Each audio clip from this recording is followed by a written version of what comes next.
At exactly 9:03 a.m. on January 11th, 1945, six 50 caliber machine guns roared to life at point-blank range. The lead Japanese fighter exploded in a massive fireball. Pieces of wing and fuselage tumbled through the sky like burning confetti. The pilot never knew what hit him. 2 seconds later, a second Tony fighter disintegrated under the same devastating firepower. Then a third, then a fourth. In less than 6 minutes, 7 enemy aircraft would be burning wreckage scattered across northern Luzon. The man pulling the trigger? A 26-year-old undertaker from Pittsburgh, who had been forbidden from aerial combat for 16 months. His name was William Shomo, and this moment would change everything. But let's go back to where this story really begins, because what happened on January 11th wasn't luck. It was the result of 203 missions of pure frustration. December 1941. Pearl Harbor had just been attacked. Across America, young men were rushing to recruitment offices. William Shomo walked into an Army Air Forces enlistment center in Pittsburgh with one dream. He wanted to fly fighters. He wanted aerial combat. He wanted to become an ace. What he got instead was the worst assignment any aspiring fighter pilot could imagine: reconnaissance. The 82nd Tactical Reconnaissance Squadron. The job nobody wanted. While P-38 Lightning pilots and P-47 Thunderbolt pilots were racking up kills and becoming legends, Shomo was stuck taking photographs of empty beaches and bombed-out supply dumps. Here's what made it worse. The aircraft he was flying, P-39 Airacobras and P-40 Warhawks, had a fatal limitation: range. They could only fly 525 miles total. That meant 260 miles out, 260 miles back, with minimal fuel reserves. And here's the problem. Every single Japanese airfield where enemy fighters operated was beyond that range. Rabaul? Out of range. Truk? Out of range. Wewak? Out of range. For 16 months, William Shomo flew combat missions over the Pacific. 16 months of photographing targets. 16 months of strafing ground positions. 16 months of getting shot at by anti-aircraft guns. And in all that time, he saw exactly 0 enemy aircraft from his cockpit. Meanwhile, other pilots were becoming famous. Richard Bong, Tommy Maguire, Gerald Johnson. These names were appearing in newspapers back home.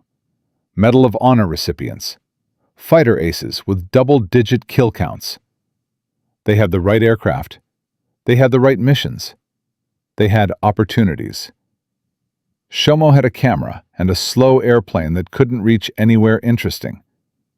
Night after night, he lay awake in his tent on some godforsaken airstrip in New Guinea, listening to P-38 pilots in the next tent talking about their dogfights, their victories, their close calls. He had trained for aerial combat. He had studied tactics. He had practiced gunnery until his scores were nearly perfect. None of it mattered if he never saw an enemy plane. His squadron mates felt the same frustration. They were reconnaissance pilots, yes, but they were also trained fighter pilots. They had the skills. They had the desire. What they didn't have was the opportunity. Month after month, they moved up the New Guinea coast, airstrip to airstrip, mission after mission, never encountering Japanese fighters. The war was passing them by. Then something changed. December 1944. After 16 months of waiting, after 202 missions of photographing and strafing, the 82nd Reconnaissance Squadron received new aircraft, F-6D Mustangs. These weren't just any Mustangs. They were P-51D fighters modified for armed photo reconnaissance. Cameras mounted in the fuselage, yes, but also 650 caliber machine guns retained. And most importantly, range. The F-6D could fly over 900 miles on internal fuel, with drop tanks over 1,400 miles. For the first time in his entire combat career, William Shomo had an aircraft that could reach Japanese airspace and actually return home. For the first time, aerial combat was possible. On December 24, 1944, Shomo was promoted to captain and given command of the squadron. He immediately moved his unit to Muro Airstrip in the Philippines to support MacArthur's upcoming Lingayen Gulf landings. His men were finally positioned correctly. They finally had the right equipment. After 16 months of frustration, they were ready. January 9, 1945, Shomo's first combat mission in the Mustang. It was also only his 6th flight in this aircraft type. He was learning to fly the F-6D while simultaneously leading combat missions deep into enemy territory. The mission was standard reconnaissance. Fly north to Tuguegarao, photograph the Japanese airfield, count aircraft on the ground, document enemy strength, return with intelligence. Simple. Routine. Except it wasn't. As Shomo approached Tuguegarao at low altitude, he saw movement. An aircraft in the air. A Val dive bomber on final approach, preparing to land. For 16 months, Shomo had been waiting for this exact moment. One enemy aircraft. Finally. He had a choice. His assigned mission was photo reconnaissance. He was supposed to take pictures and leave. Engaging the enemy wasn't part of the plan. But after 202 missions of waiting, after 16 months of watching other pilots become aces while he took photographs, the decision was obvious. Shomo closed on the Val. The Japanese pilot was focused on landing, completely unaware of the Mustang approaching from behind. At close range, Shomo opened fire. 650 caliber machine guns at convergent point. The Val caught fire instantly and crashed short of the runway, exploding on impact. First kill. After 202 missions. After 28 months of combat flying. One Val bomber shot down while attempting to land. That night, Shomo couldn't sleep. He kept replaying the engagement in his mind. The brief moment of combat. The kill. And he kept thinking, what if he encountered more enemy aircraft? What if the opportunity came again? What if he finally got the real aerial combat he'd been craving since 1941? 24 hours later, he got his answer. January 11th, 1945, 7:32 a.m. Shomo climbed into the cockpit of his F-6D at Muro Airstrip. The mission was identical to the previous day. Photo reconnaissance over northern Luzon. Check 3 Japanese airfields. Document enemy air strength. His wingman was Lieutenant Paul Lipscomb, a 23-year-old pilot who had joined the squadron in late 1944. 2 Mustangs. Standard reconnaissance run. They took off and headed north, flying at 500 feet to stay below radar coverage. The weather was perfect. Clear skies, unlimited visibility. Good conditions for photography. Also, perfect conditions for spotting enemy aircraft at long distance. At approximately 9 a.m., Shomo looked up. 2,000 feet above them, flying south, heading directly toward them, a formation of Japanese aircraft.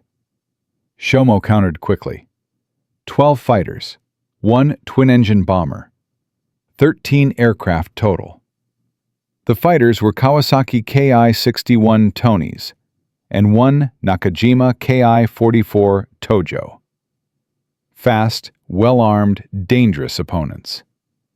They were escorting a Mitsubishi G4M Betty bomber. 13 enemy aircraft versus 2 American Mustangs. The smart tactical decision was obvious. Stay low, stay undetected. Let them pass overhead. Complete the photo mission. Return safely. Nobody would question that choice. It was the right choice by every standard doctrine. But William Shomo had spent 16 months making the safe choice. 16 months of watching opportunities fly past while he took photographs. This was different. This was 13 enemy aircraft. This was real combat against real odds. This was exactly what he had joined the Army Air Forces to do. Shomo keyed his radio, told Lipscomb they were attacking. He didn't wait for acknowledgement. He pulled his Mustang into a climbing Immelman turn, up and over, gaining altitude while reversing direction. Lipscomb followed without hesitation. The 2 Mustangs climbed rapidly from 500 feet toward the Japanese formation at 2,500 feet. The Mustang's climb rate at combat power was approximately 3,000 feet per minute. Less than 1 minute to reach attack altitude. The Japanese formation maintained course and speed. Steady, unsuspecting. They hadn't seen the 2 American fighters climbing behind them. No evasive action. No indication of alert. Shomo completed the Immelman and rolled out directly behind the enemy formation at their 6 o'clock position, the most vulnerable angle. He closed distance rapidly. The Mustang was faster than the Tonys in level flight. At less than 40 yards range, close enough to see individual pilots in their cockpits, some of the Japanese pilots opened their canopies and waved. They thought the 2 Mustangs were friendly fighters joining their formation. That mistake would be fatal. Shomo opened fire. In Part 2, we'll see how 6 minutes of perfect execution turned an undertaker from Pittsburgh into a legend, and why the Japanese High Command would spend weeks trying to understand what happened in the skies over northern Luzon that morning. When we left Captain William Shomo, he had just opened fire on 13 Japanese aircraft at point-blank range. After 16 months of waiting, after 202 missions without aerial combat, he finally had his moment. 2 enemy fighters had already exploded in the first 3 seconds, but 11 aircraft remained, and they were about to realize they were under attack. What happened in the next 6 minutes would be analyzed by military tacticians for decades. Here's why. In the entire Pacific War, only 1 other American pilot had scored more victories in a single mission.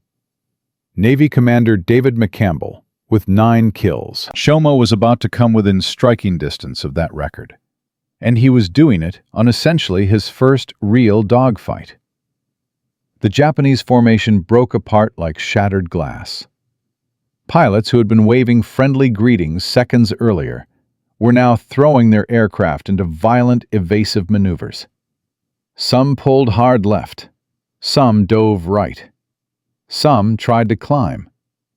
The neat escort formation dissolved into chaos. This was exactly what Shomo had trained for.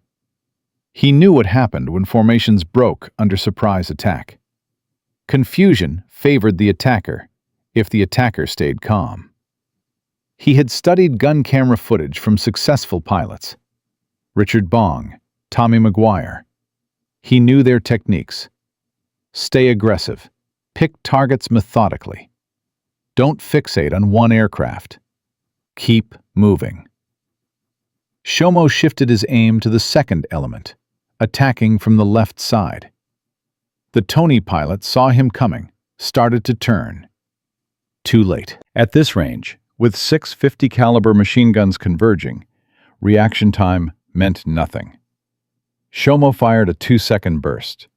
The third Tony exploded. Pieces of the aircraft scattered across the sky. 3 kills in approximately 10 seconds.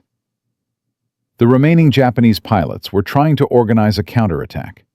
They still had numbers, 10 fighters against 2 Mustangs. If they could coordinate, use their advantage, they could overwhelm the Americans. Shomo didn't give them time to think. He rolled to the opposite side of the disintegrating formation, found another target, a Tony pilot who was still trying to understand what was happening. Shomo closed to minimum range, fired. The 4th fighter exploded and dropped from the sky like a stone. 4 Japanese fighters destroyed in less than 15 seconds of combat. The Betty bomber was diving away, losing altitude fast, trying to escape while its escort was being annihilated. 2 Tony fighters stayed with it, loyal wingmen, protecting the bomber even as their formation died around them. The Betty must have been carrying something critical. 13 fighter escorts for 1 bomber meant high-value cargo or personnel. The Japanese didn't waste resources like that on routine flights. Shomo rolled inverted and pulled through into a split S maneuver. Upside down, then pulling the nose through toward the ground. A diving attack. He came out below the Betty, underneath where the defensive guns couldn't reach. The Betty had turrets in the tail, in the nose, on top. No belly guns.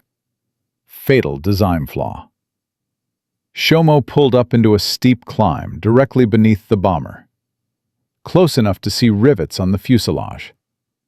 He fired a burst into the underside. The Betty caught fire immediately, flames spreading along the wing roots. The pilot was fighting the controls, trying to line up for a crash landing in the fields below. 5th kill confirmed. Shomo pulled up hard, climbing in a tight vertical spiral to regain altitude and assess the situation.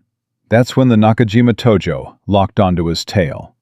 The Japanese pilot was good, experienced. He'd been waiting for exactly this moment, waiting for Shomo to focus on the bomber and become vulnerable. Tracer rounds flashed past Shomo's canopy. Close. Too close. The Tojo was a purpose-built interceptor. Fast climb rate, heavy armament, dangerous opponent. Shomo kept the spiral tight, pulling maximum G-force. The Mustang could outturn the Tojo at low speeds, but he had to maintain energy. The Japanese pilot kept firing, kept trying to get lead on his target, kept pulling harder. Too hard. The Tojo began to lose airspeed.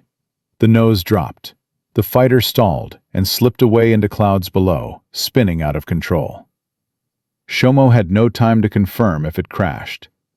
Below him, the Betty hit the ground and exploded. Massive fireball. The crash landing had failed. The bomber erupted in flames as fuel tanks detonated. Shomo was so close that his Mustang lurched from the blast wave. He felt the shock wave through the controls. Debris from the Betty pelted his aircraft. Small impacts along the fuselage and wings. He made a mental note to check for damage after landing, if he made it back. The 2 Tony escorts that had stayed with the bomber broke away, flying low, trying to escape. Maximum speed, running for their lives. Shomo rolled into a steep dive, came down behind them. They were on the deck now, less than 300 feet altitude, flying flat out. Trees and hills flashing past beneath them. This was dangerous flying. At this altitude, one mistake meant instant death. No room for error, no time to recover. Shomo caught the first Tony, short burst. It crashed in flames into a hillside. 6th kill. The second Tony was still running, jinking left and right, using terrain masking. The pilot was skilled.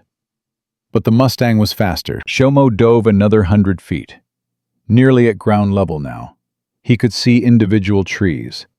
He pulled lead, calculated deflection, fired. The 7th Tony went down burning, cartwheeling across a rice paddy in a shower of sparks and flame.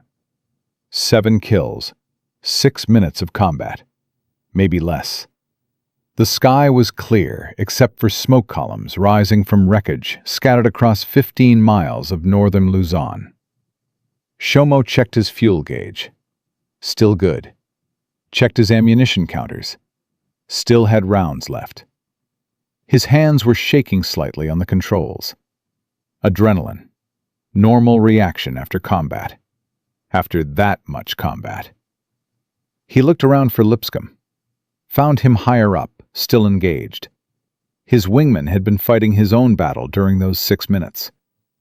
Shomo had been too focused on his own targets to track what Lipscomb was doing. Now he could see the results. 3 more smoke columns on the ground. Lipscomb had shot down 3 Tonys. 10 Japanese aircraft destroyed total. 3 had escaped into the clouds. 13 aircraft attacked. 10 destroyed. 3 fled. 2 American Mustangs against overwhelming odds. 10 confirmed kills. No losses. No damage. Perfect tactical outcome. Shomo turned south. Lipscomb formed up on his wing. The flight back to Moreau would take approximately 40 minutes. Time to process what had just happened. Time to figure out how to explain this to his commanding officers. 7 aerial victories in 1 mission. That made him more than an ace. Most pilots spent months or years accumulating 5 kills. Shomo had done it in 6 minutes. After waiting 16 months for the opportunity. The ground crews at Moreau knew the tradition. When a pilot scored an aerial victory, he celebrated with a barrel roll over the airfield before landing. A victory roll. 1 roll for each kill. Shomo was going to need 7 rolls. The brass were going to think he'd lost his mind. Nobody got 7 kills in 1 mission. Nobody would believe it until they saw the gun camera footage. He still had 40 minutes to rehearse his story. Make it accurate. Make it believable. Because 7 victories in 6 minutes sounded impossible. At 10:47 a.m., Shomo crossed the coastline at Lingayen Gulf. Moreau airstrip was 20 minutes ahead. He could see it now in the distance. 2 runways, rows of parked aircraft, the operations tent. Ground crews would be waiting. They always waited when pilots returned from combat missions. Shomo keyed his radio, called the tower, reported 2 F-60 Mustangs inbound. No damage, no casualties. 10 enemy aircraft destroyed. There was a long pause, static on the radio. Then the tower controller asked him to repeat. Shomo repeated clearly. 10 enemy aircraft destroyed, 7 by him, 3 by Lieutenant Lipscomb. Another pause, longer this time. Then clearance to land. But Shomo wasn't landing yet. He had 7 barrel rolls to perform. He came in low over the field, pulled the Mustang into a perfect victory roll. The aircraft rotated smoothly. 1 complete rotation. On the ground, crews were already gathering, watching. He leveled out and climbed for the second roll. Clean, precise. The crowd was growing. 3rd roll. 4th roll. By now, everyone on the airstrip knew something extraordinary was happening. Nobody did 4 victory rolls. 3 was exceptional. 4 meant something unprecedented. 5th roll. 6th roll. Officers were emerging from headquarters buildings. Colonels, generals. Everyone wanted to see who was doing 6 rolls and why. 7th roll. Shomo completed it and entered the landing pattern. Lipscomb held overhead, waiting his turn. He would do 3 rolls. 3 kills. Impressive by any standard. Completely overshadowed by what Shomo had just accomplished. Shomo touched down at 11:09 a.m. 2 hours and 27 minutes after takeoff. 6 of those minutes had changed everything. The ground crew chief climbed onto the wing before Shomo could shut down the engine. Pointing at the gun camera, demanding answers. "What happened? How many? Are you sure?"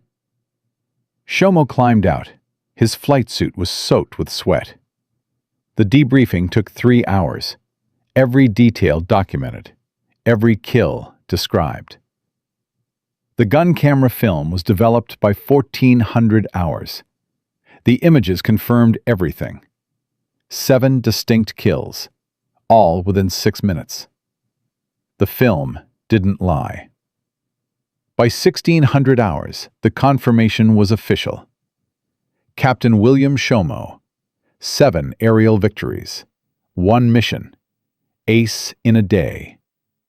Only the second American pilot to score 7 or more confirmed kills in a single engagement.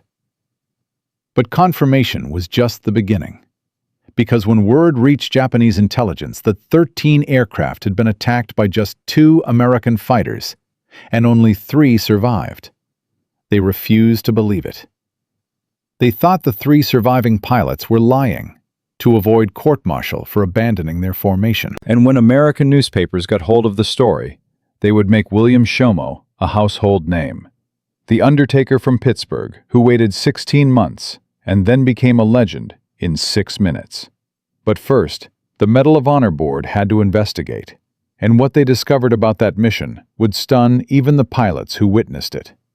Captain William Shomo had just accomplished the impossible. 7 enemy aircraft destroyed in 6 minutes. After 16 months of waiting, he had become an ace in 1 mission. The gun camera footage confirmed everything. But when the 3 surviving Japanese pilots returned to their base and reported what happened, their commanders thought they were lying. 13 aircraft attacked by only 2 American fighters? 10 destroyed? Impossible. The Japanese High Command ordered an investigation. They needed to understand what went wrong. And when they realized the report was accurate, everything changed. Within 48 hours, Japanese intelligence had identified the threat. American F-6D Mustangs, new aircraft type in the theater. Longer range than P-38s or P-47s. Faster, better armed. The pilots flying them were aggressive, skilled, willing to attack against overwhelming odds. Japanese air commanders in the Philippines held emergency meetings. They analyzed the engagement over northern Luzon, studied the timeline. 13 aircraft, 2 attackers, 6 minutes, 10 kills. The mathematics were brutal. This wasn't just one exceptional pilot. This represented a fundamental shift in American air capability. Japanese losses in the Philippines were already severe by January 1945. American air superiority was established. But missions like Shomo's accelerated the collapse. The psychological impact was devastating. Japanese pilots had been trained to believe their tactics were superior, their discipline unmatched. Now they were being destroyed by pairs of American fighters attacking formations 5 times their size. Morale plummeted. Between January 11th and January 31st, Japanese air strength in northern Luzon dropped by 62%. Some of that was withdrawal to Formosa. Much of it was combat losses. American reconnaissance pilots, emboldened by Shomo's success, became more aggressive, more willing to engage, more effective. But this created a new problem. Japanese commanders changed their tactics. Fighter escorts tripled in size. Bombers flew at night more frequently. Transportation of critical personnel switched to submarines and fast surface craft. The Japanese were adapting, learning, becoming harder to kill. And American intelligence noticed something else. Japanese fighter pilots were specifically targeting F-6D Mustangs. They had marked the reconnaissance aircraft as priority threats. Shoot them down first, before they could report positions, before they could attack formations.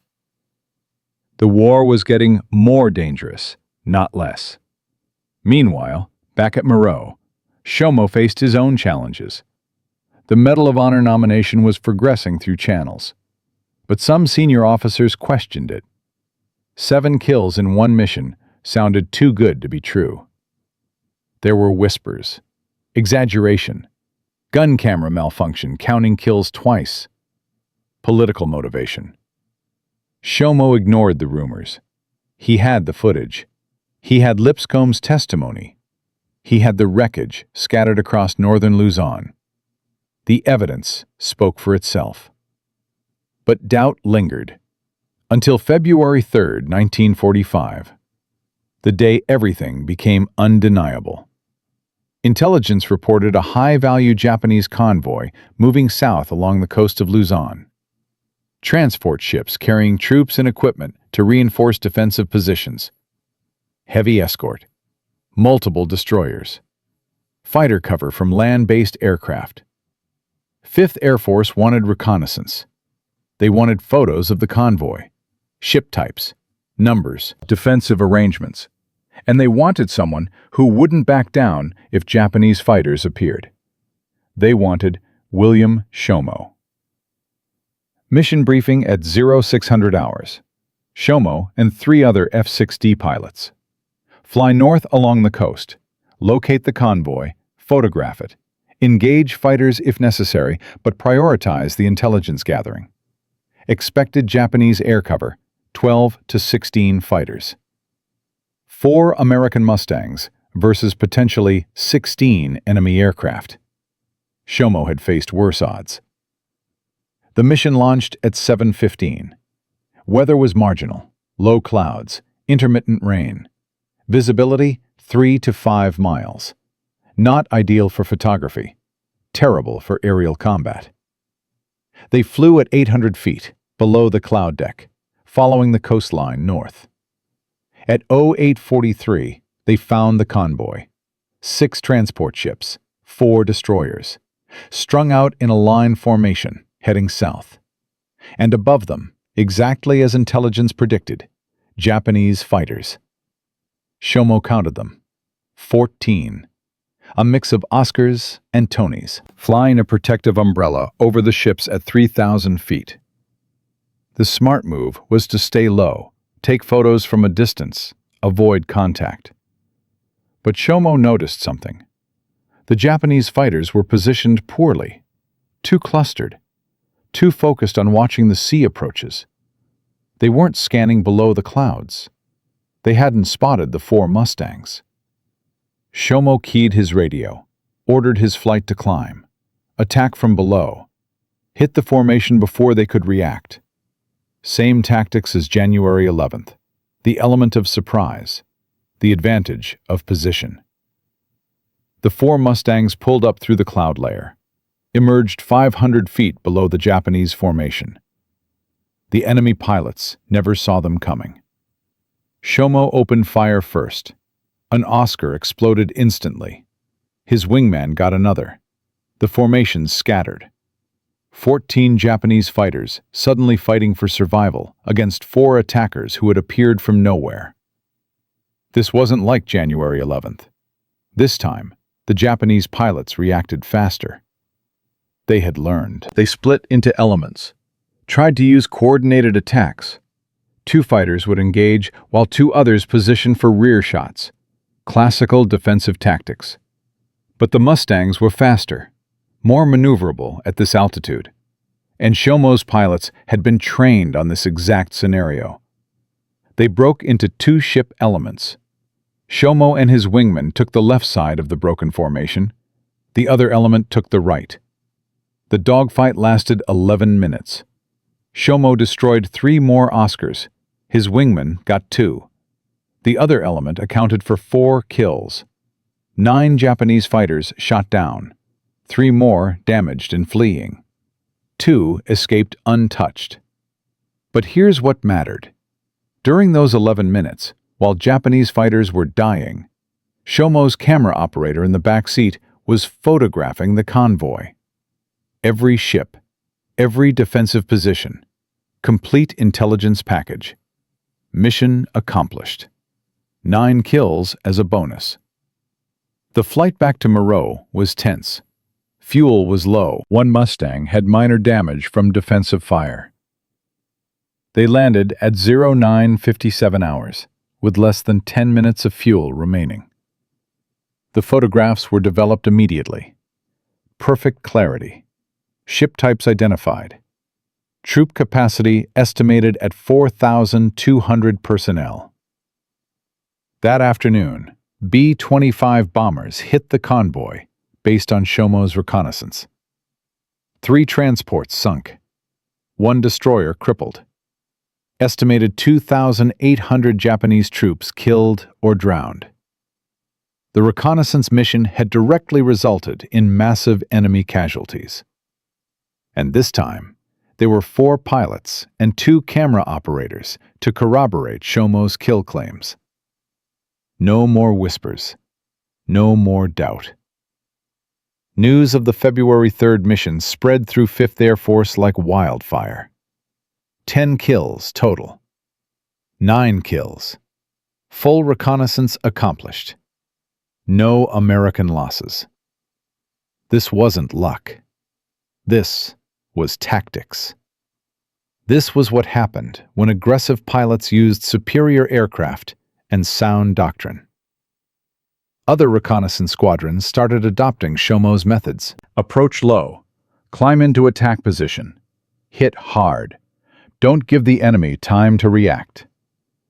Between February and April 1945, F-6D Mustang squadrons across the Pacific recorded a kill ratio of 8-to-1. 8 enemy aircraft destroyed for every American loss. That ratio was unprecedented for reconnaissance aircraft. Japanese air commanders were facing a crisis. American reconnaissance planes weren't just gathering intelligence anymore. They were actively destroying fighter escorts. The psychological impact was crushing. Japanese pilots knew that any American aircraft might suddenly attack, even supposedly non-combat reconnaissance planes. Fighter morale continued to decline. By March 1945, Japanese air operations over the Philippines had virtually ceased. American air superiority was absolute. The Medal of Honor Board completed their investigation in early March. They reviewed the January 11th gun camera footage frame by frame. They interviewed Lipscomb. They examined wreckage reports from ground forces who had reached the crash sites. They analyzed the February 3rd mission as supporting evidence. Their conclusion was unanimous. Captain William Shomo's actions on January 11th, 1945, represented extraordinary gallantry under combat conditions. The attack against 13 enemy aircraft demonstrated exceptional courage and tactical brilliance. The 7 confirmed kills achieved in 6 minutes was unparalleled in the Southwest Pacific Theater. On April 1, 1945, Major General Ennis Whitehead presented the Medal of Honor on Luzon. Shomo had been promoted to major that same morning. The citation was read aloud to assembled troops. It described the mission, the odds, the results, the impact on the war effort. Shomo stood at attention, face neutral, as the medal was pinned to his uniform. Photographers captured the moment. The undertaker from Pittsburgh, who had waited 16 months and then changed aerial warfare in the Pacific. Lieutenant Paul Lipscomb received the Distinguished Service Cross in the same ceremony. 3 kills on January 11th, 2 more on February 3rd. 5 total victories. Proven wingman. Solid pilot. But here's what the citations didn't mention. What the newspapers didn't report. What military historians would only discover decades later. William Shomo's aggressive tactics, his willingness to attack superior numbers, his perfect execution under pressure.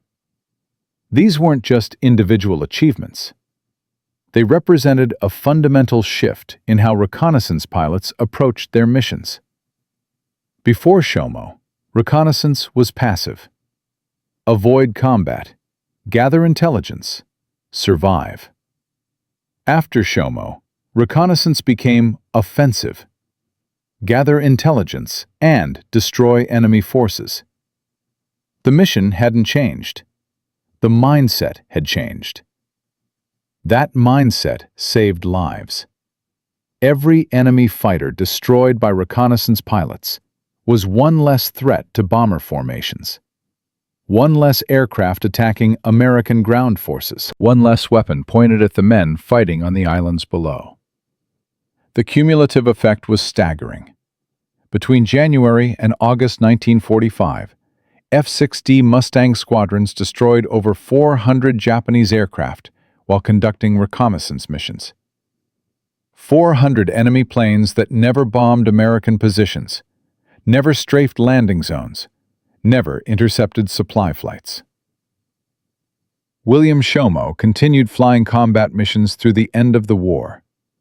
He encountered enemy aircraft only once more. 4 Japanese fighters at distance on a mission in late April. Wrong tactical situation. Wrong parameters. He didn't engage. His final combat statistics remained unusual. 14 enemy aircraft sighted during the entire war. 8 destroyed. 57% kill ratio. No other pilot in any theater matched that percentage. But the story doesn't end with medals and statistics. Because what William Shomo accomplished in 6 minutes over northern Luzon on January 11, 1945, carried lessons that would echo through military aviation for generations. Lessons about aggression, about seizing opportunities, about the importance of tactical surprise, about what happens when skill meets preparation meets perfect timing. And there's one final chapter to this story, one that reveals what happened to the man behind the legend, and why his legacy matters even today, 79 years after that morning when everything changed. From an undertaker who waited 16 months for his first aerial combat, to the pilot who destroyed 7 enemy aircraft in 6 minutes and changed reconnaissance warfare forever. From rejection and frustration to the Medal of Honor and military legend. William Shomo's journey seemed complete. The medals had been awarded. The missions had been flown.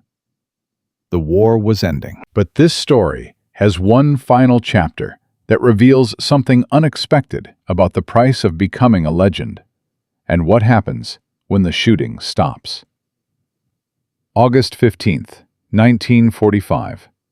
Victory over Japan. The war ended. For most combat pilots, this was the moment they had been fighting for.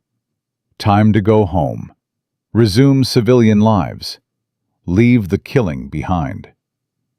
William Shomo had a different decision to make. He had spent 4 years in military service. He had become one of the most decorated pilots in the Pacific Theater. He had developed tactics that saved countless American lives. And he was only 26 years old. What do you do after accomplishing at 26 what most men never achieve in a lifetime? Shomo stayed in. The Army Air Forces became the United States Air Force in 1947. He transitioned to the new service, continued flying, continued serving. But combat was over. There would be no more dogfights, no more 6-minute battles that changed everything. The rest of his career would be peacetime duty, training missions, administrative work, the slow climb through ranks based on time and grade rather than aerial victories. He was promoted to lieutenant colonel on February 20th, 1951. 27 years of military service total before retiring in 1968 at age 49.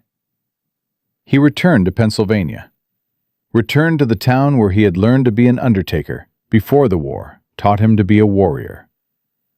In interviews during his later years, reporters always asked about January 11th, 1945, about the 6 minutes that made him famous, about 7 kills in one mission.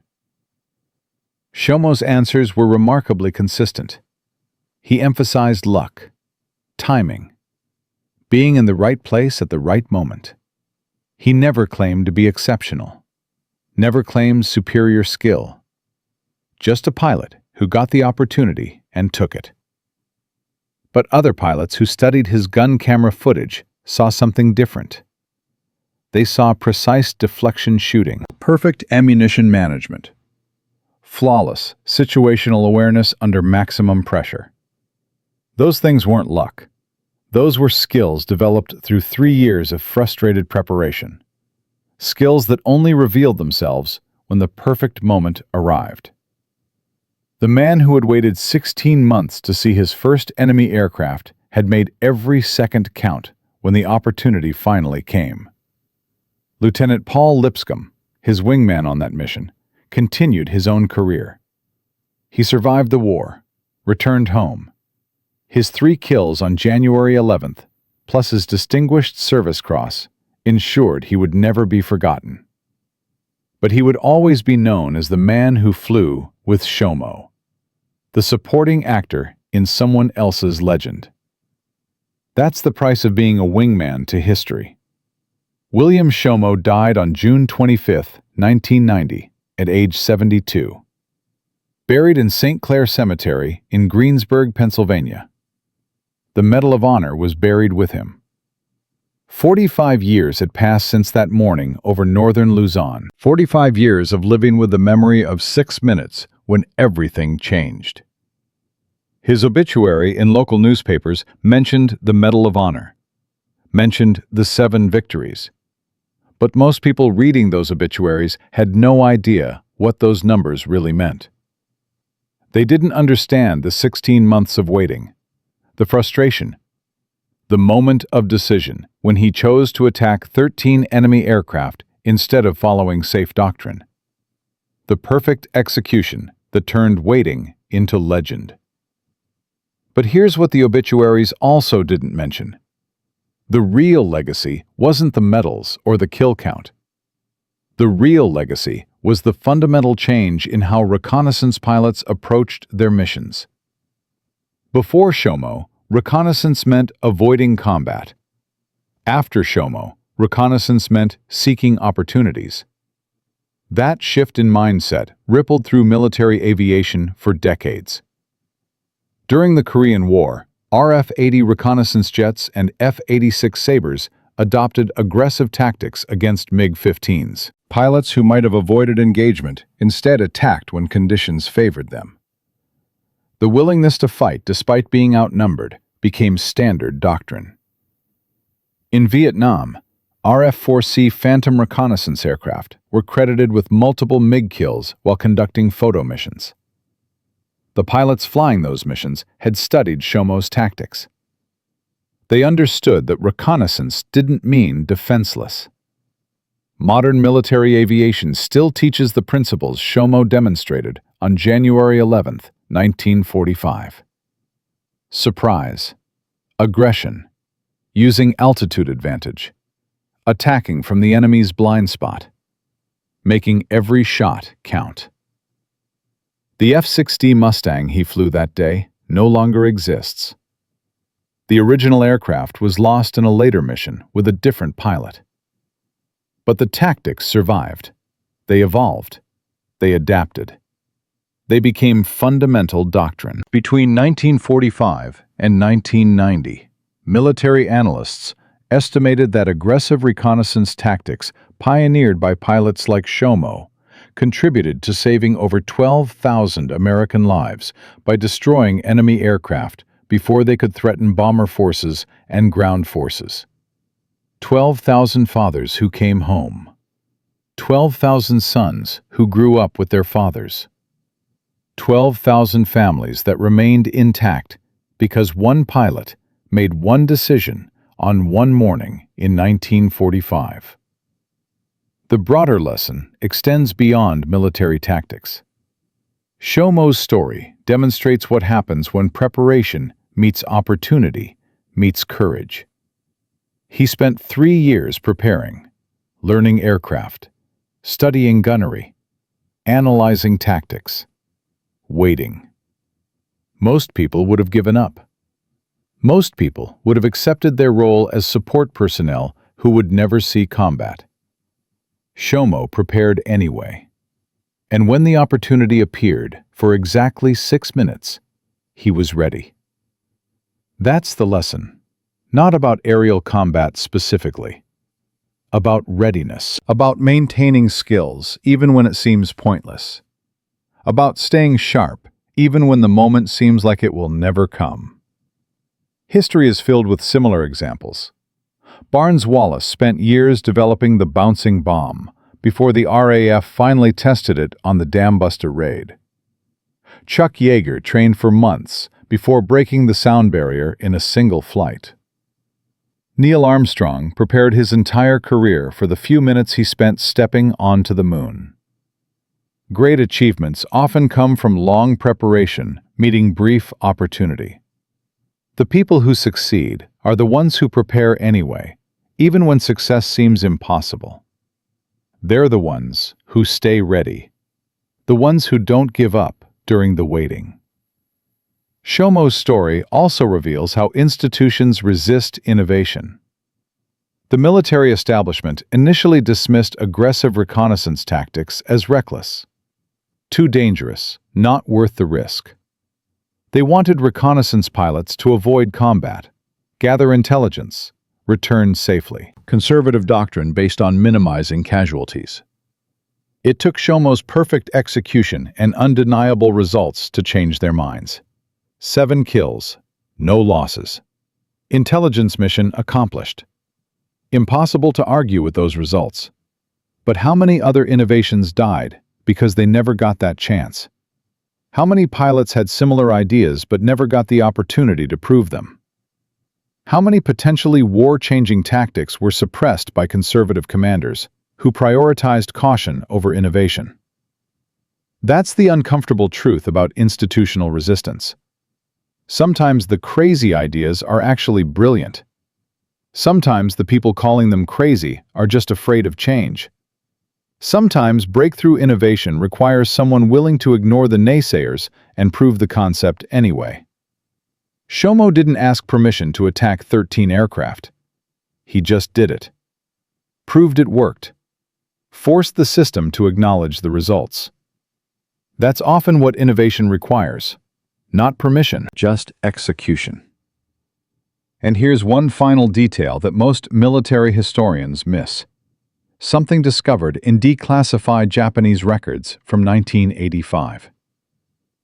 The Betty bomber that Shomo destroyed on January 11, 1945, was carrying Major General Sugiyama Kazuto, one of the highest-ranking Japanese Air Force officers in the Philippines. He was being evacuated to Formosa with critical intelligence about American invasion plans that Japanese agents had gathered in Manila. If that Betty had reached Formosa, if that intelligence had been delivered, Japanese commanders would have known exactly where and when the next American landings would occur. They would have repositioned forces, set up defenses. The casualties at those landing zones would have been catastrophic. Shomo's attack didn't just destroy 7 aircraft. It prevented an intelligence disaster that could have killed thousands of American troops. He never knew. The information was classified. Japanese records weren't available until decades after his death. William Shomo went to his grave thinking he had just shot down a bomber. He had no idea he had eliminated a critical intelligence threat. No idea he had saved thousands of lives beyond the direct combat results. That's often how history works. The full impact of our actions remains invisible. We do what seems right in the moment. We execute to the best of our ability. We trust that it matters. Sometimes it matters more than we ever know. So here's the complete story. From an undertaker from Pittsburgh with an insane willingness to attack overwhelming odds, to a systematic change in reconnaissance warfare that saved over 12,000 American lives across 3 wars. William Shomo proved that preparation beats luck every time, that aggressive action beats conservative caution when executed correctly, and that 6 minutes of perfect performance can echo through 75 years of military doctrine. And because one pilot made one decision on one morning when he had every reason to play it safe, thousands of families remained whole. Thousands of men came home. Thousands of lives continued that might have ended. That's the power of refusing to accept limitations. That's what happens when someone prepared meets opportunity and has the courage to act. That's why we remember Captain William Shomo, not just for the 7 victories, for the countless lives saved by refusing to accept that reconnaissance pilots should avoid combat. Sometimes the most dangerous thing you can be is predictable. Sometimes survival requires doing exactly what the enemy thinks you won't. And sometimes waiting 16 months for 6 perfect minutes is exactly what history requires.